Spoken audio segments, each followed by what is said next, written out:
Or 4. My last one only lasted 6 months, so you know, anything's possible. All right, enough about me. Our next speaker is an international best-selling author and transformational speaker. She has been featured on ABC, Digital Journal, she's a CEO of magazine, Pittsburgh Post-Gazette, the Chicago Journal, and host of many, many others. She has worked with individuals and organizations to amplify and leverage their confidence, skills, and knowledge to significantly impact the world. Using her ministry, business, and educational background, she weaves storytelling to deliver a captivating tale that inspires and encourages people to move from their trials to be triumphant. She is the founder and CEO of Ruby Mac Learning Academy, which is a non-profit organization that believes in educating, empowering, and elevating people to become their best selves. Can you please stand? And welcome onto stage our next fabulous speaker, Marie Hall, everybody!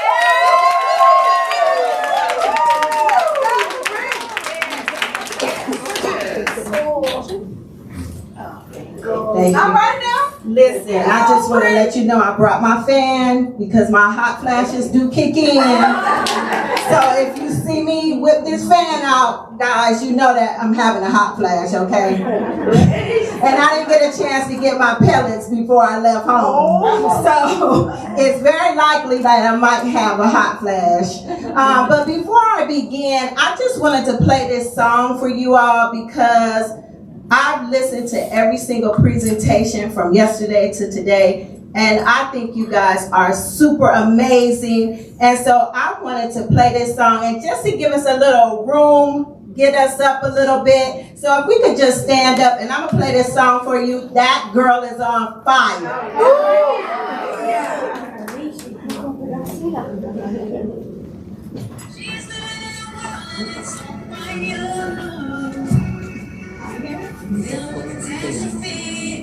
She knows she can fly away.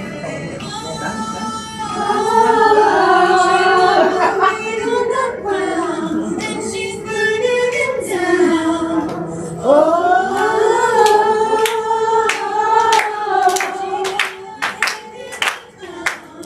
She's gonna burn it down. This girl is on fire. You're on fire.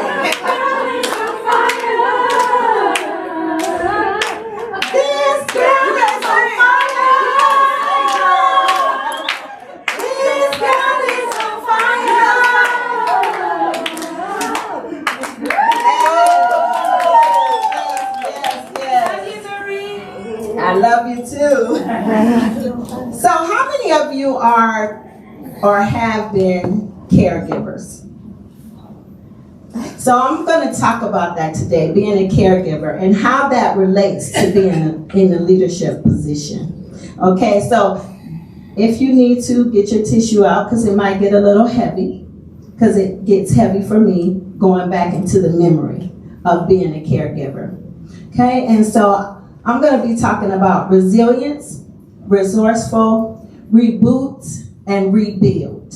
And I hope this works. If it doesn't, we're going to wing it. So at the beginning of 2009, I was on top of the world. Well, how are you on top of the world, Marie? I'm so glad you asked. I was on top of the world because for the very first time in my life, I felt great peace. I had a sense of joy, and I didn't have worry, stress, or anxiety. You see this picture right here? Mm-hmm. How many of you have seen the movie Rocky? Yeah. And if you haven't seen the movie Rocky, you really need to see that movie Rocky because it's very inspirational.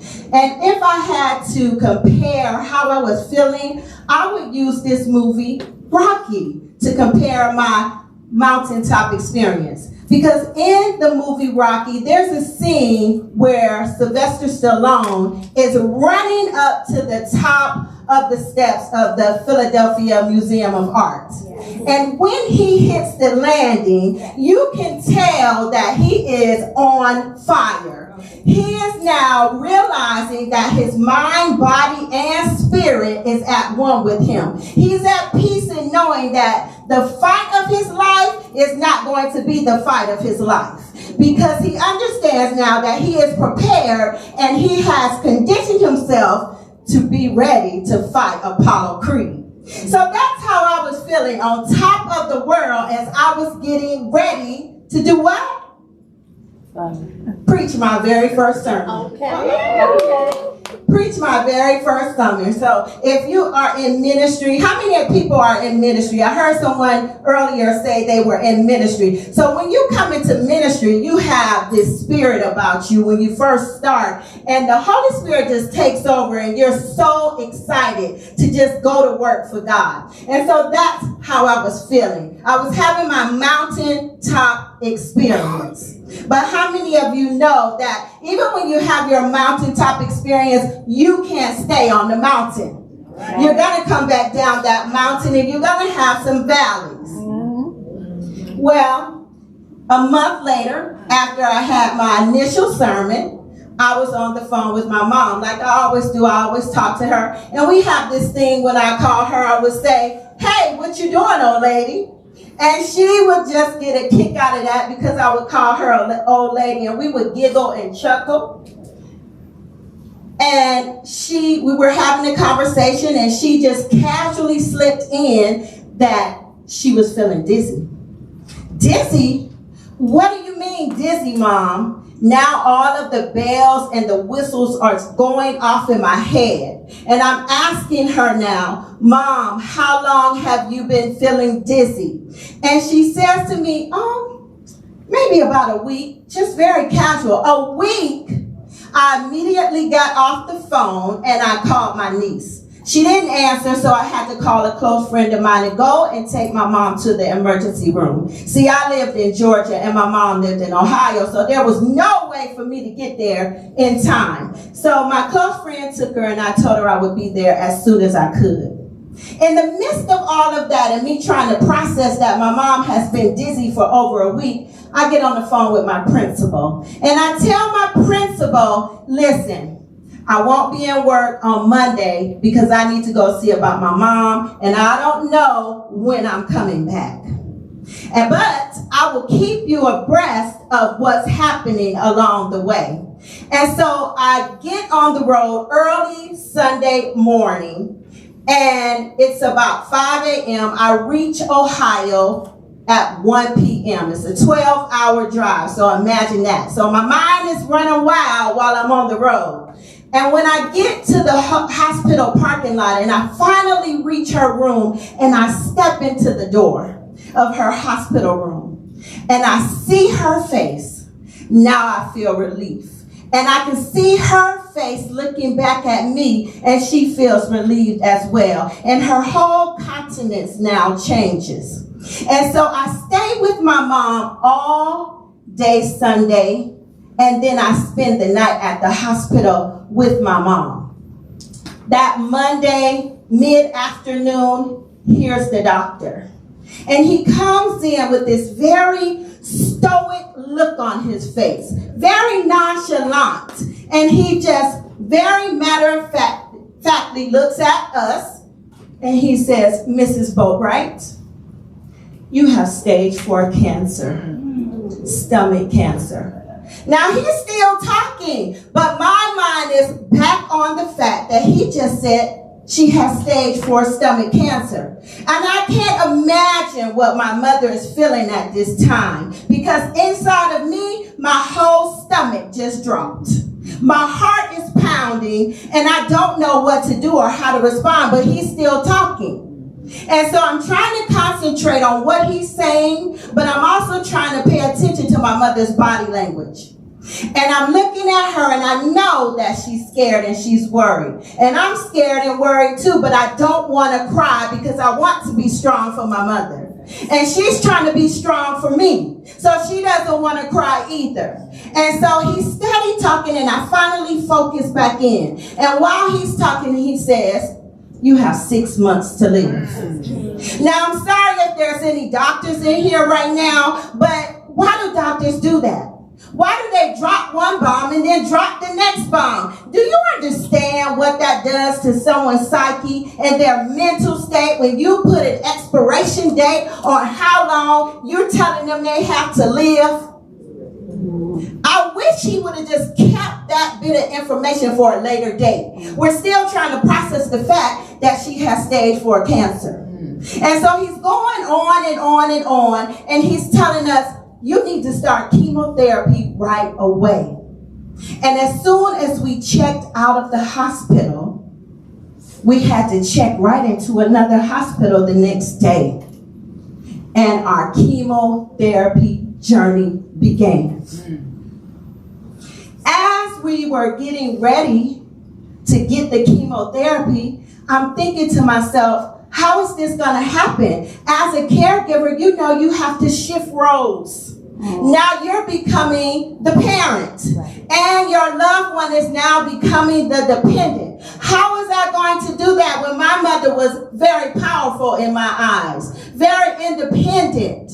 She was the one that took her car around and picked up people and took them to the grocery store. She was the one that made sure that you needed to go to the doctor, she would take you. She was the one, if you didn't have a roof over your head, she would make sure you had somewhere to stay. She was the one that if you didn't have food to eat, she was going to be sure to feed you. So now, how was I going to be in this role? And how was my mother going to accept the role of now becoming a dependent?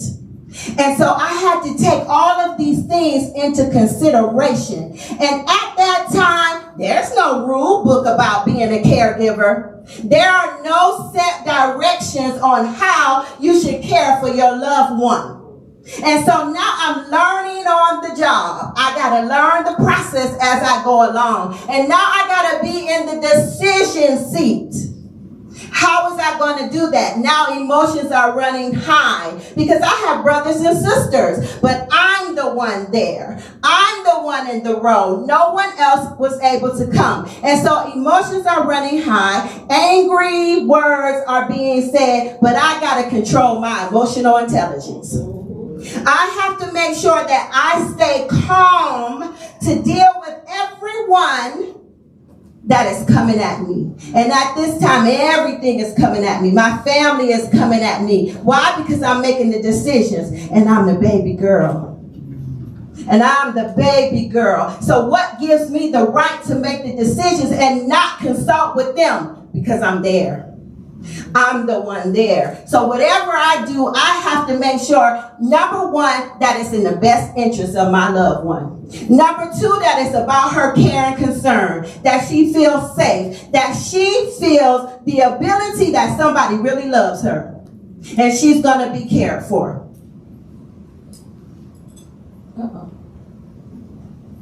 See, doctors diagnose, nurses heal, and caregivers make sense of it all. That's a great quote. I had to make sense of it all. And while everything is being thrown at me, I got to keep my own self in check, because it's no longer about me anymore. It's no longer about my feelings anymore. It's no longer about what I want to do and how I want to do it, because now I have someone else to look after, and they're depending on me to make sure that I do the best job that I can do with their health and their care, and that I make the best decisions. And so I've learned 4 powerful points that I'm going to share with you today in the role of a caregiver. And the very first one that I want to talk about is resilience. Because being a caregiver, you have to ensure that you don't give up and you don't give in. That relates to being a leader, because leaders are going to be hit with a lot of things. There are going to be people that don't like you. There are going to be people that don't like the decisions that you make. But you got to stand firm on the things that you believe in and that you're sure of. And so you got to know that you have resilience. You see the flower back there, and it's sticking up through the ground. It pushed through all of the challenges, all of the trials, all of the tribulations, just so it can get to the sun, just so it can continue to thrive and live and grow. As a caregiver or as a leader, you still got to push through everything that comes at you so you can continue to live and grow. There's no way around it. You got to be resilient. It's not how much you do, but how much love you put into the doing. Now I needed to change my whole way of thinking. Because now I got to love harder than I ever loved before. Because this might be the last time that I get to see my mom and tell her that I love her. So now I got to show even more love than I ever thought possible. Because I can do a whole lot of things, but if there's no love involved, then what good is it? So now I'm loving, I'm leading, and I'm learning all at the same time. I'm loving because I just told you I'm going to love as hard as I can because I want my mother to understand that no matter what, I got her back and I'm going to be there regardless of what everybody else is doing. How many of you have brothers and sisters and you were the only one that was doing all the work? It's very difficult. It's very stressful. It's very hard. You get frustrated. You get angry. You get depressed. There were times when I would go down into the park. We live close to a park. And I would sit in my car every day. And I would cry my eyes out until they were bloodshot red and swollen. I would open up my Bible to the book of Psalms because I just needed a little peace. I needed to be able to breathe. And then I would gather myself back together and I would go back home and take care of my mom. Resilience. I would pray, Lord, heal my mother. I've seen you heal other people. I read about it in your word. I know you can do it for her. But that was a prayer of selfishness. And then I finally realized that I got to have a prayer of humbleness and surrender. And so my prayer changed to, Lord, let your will be done. Amen. Whatever you have in this time, in this hour, let your will be done. To a prayer of acceptance. Lord, prepare me. Prepare my heart, my mind, and my spirit. I don't know what's going to happen, but God, prepare me. Resilience. The next point I want to make, resourcefulness. Resourcefulness. Sorry. Tony Robbins once said, it doesn't matter how many resources you have, but it's how resourceful are you. What are you doing as a leader that you're using your resources in an impactful way? What skills and talents do you have right now that you're not even tapped into and you're not using? You can have all the resources in the world, but if you don't know how to be resourceful, it's good for nothing. And so how can you be resourceful as a leader? I realized that in my role as a caregiver, now I got to change things up because I'm putting on many different hats. I'm changing many different gears, and now I have to be resourceful.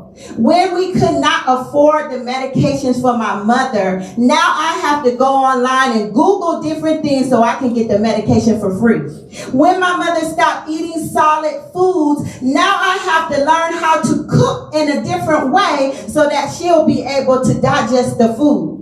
Resourcefulness. When I needed that moment to myself, because you're going to need moments to yourself as a caregiver. You got to have some self-care. I didn't know that at the moment though, because I was so wrapped up in what was going on with my mother that I didn't hardly take time out for self-care. I'm telling you today as a leader, and if you're a caregiver, you got to have self-care. Because if you fall apart, then what's going to happen? So you have to take those moments where you can step back and just breathe. Take a moment to reflect and renew your mind for the next day. Resourcefulness. August 28th, 2009, my mother passed away. And it was a very hard challenge for me because I loved my mama. How many of you love your mama? You only got one. And when she's gone, that's it. No one else can be your mama. There might be feelings, but no one else will compare to your mama. And when she passed, I sunk into a deep depression. I didn't want to live anymore. There was times when I would say to God, God, take me. Don't take my mom. But what good would that do when I still had a lot of life to live? Not to mention that I still needed to take care of my son. And that's when I realized that I needed to reboot. That I needed to reboot. As a leader, as a caregiver, you have to know when you have to reboot. Now, my reboot took 5 years before I got out of the depression that I was in. Before I realized that I was sinking. See, I was existing. I wasn't living. I was just going about the motions. And I didn't even care because I had sunk into that dark place. You know that movie, The Sunken Place, Get Out. And they talk about the sunken place. I was in a sunken place. And guess what? Nobody knew it because I never showed it. Some of us in this room might be in a sunken place right now, but you don't want to show it and you don't want anyone to know that you're in a sunken place. But can I tell you today that sometimes you got to reboot? See, I was like that old computer. You guys might be too young to know about that first computer that came out, and when you turned it on, it had a blinking cursor. And it would just go beep, beep, beep. Well, that was me. I was an old computer, and I was running slow. I barely could get any speed. And sometimes you got to hit the Control, Alternate, Delete button on the hard drive of your mind and reset. And that's what I had to do. I had to reset and reboot my hard drive of my life. Now that meant two things for me. What does it mean for you? For me, it meant that I needed to get counseling. You got to know when you need someone else to step in and help you out. Counselors help me put it into perspective and to clarify some things in my life. And the next thing that I did to reboot was move all the way across the world because I wanted to start over. I didn't want the same environment. I didn't want the same scenery. I really wanted to reboot because I didn't have any joy. I didn't have any peace, and I didn't have any happiness in my life. Which leads me to the last point that I want to make. I don't know, but it's rebuild. In my process of rebuilding, I moved all the way to Abu Dhabi. And when I moved to Abu Dhabi, I began to feel a little more happiness. I began to feel a little peace. It was in a place where I had told God, listen, I just want to get away from everything. I don't want to preach. I don't want to teach. I don't want to do Bible study. I don't want to do any of that. I need a time of rest. You have to know when you need a time of rest. And the rebuilding and the rebooting is not for you as your company. You think it's the people around you. No, it's for you. It's for you so that you can become better, so that you can be in a better place to affect change in your environment. Because if you're not loving, leading, and learning, then you're not doing your job. Because as a leader, you got to lead with love, or your followers will not want to follow you. And as you're leading and loving, you also got to be able to still learn. You have to be pliable as well. You can never stop learning as a leader. There's always something new that you can grow in. And so my reboot, my rebuild, you see the quote by Paulo Coelho. The only thing tragedy gives us is the opportunity to rebuild our lives. Don't ever get stuck in a place where you cannot rebuild. What did that mean for me? That every promise that God has spoken over my life, I was going to fulfill. I was no longer going to stay in my little comfy box and not when he told me to move. Now I was going to walk even when I was afraid. Now I was going to talk even when he said talk. Because before I was like, no, I ain't doing that. You want me to do what? I'm going to do this? No, I'm not doing that. But after my mother passed, I realized that what do I have to lose? I've lost the best person that I had. My father died when I was 11. I was molested when I was 5 and in a domestic abuse when I was 16. So what do I have to lose? Nothing. I was going to rebuild. And how was I going to rebuild? Just like that. Come on now. And it's not in a braggadocious manner. I brag on God. Because when you take the first step, God will make sure that you get in line with everything else that he has for you.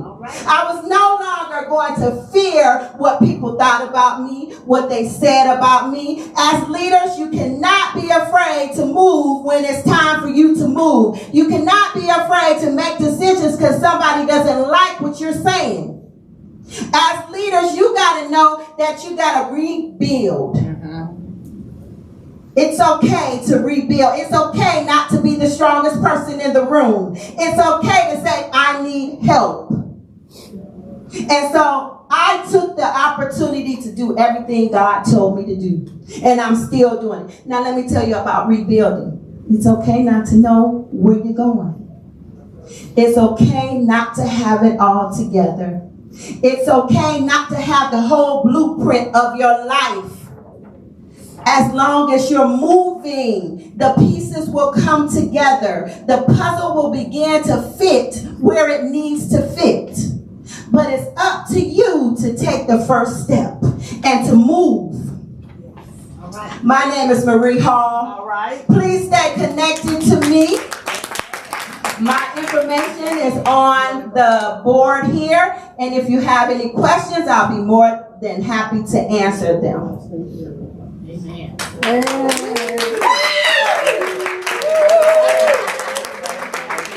Thank you. Let's give her a goddess round of applause.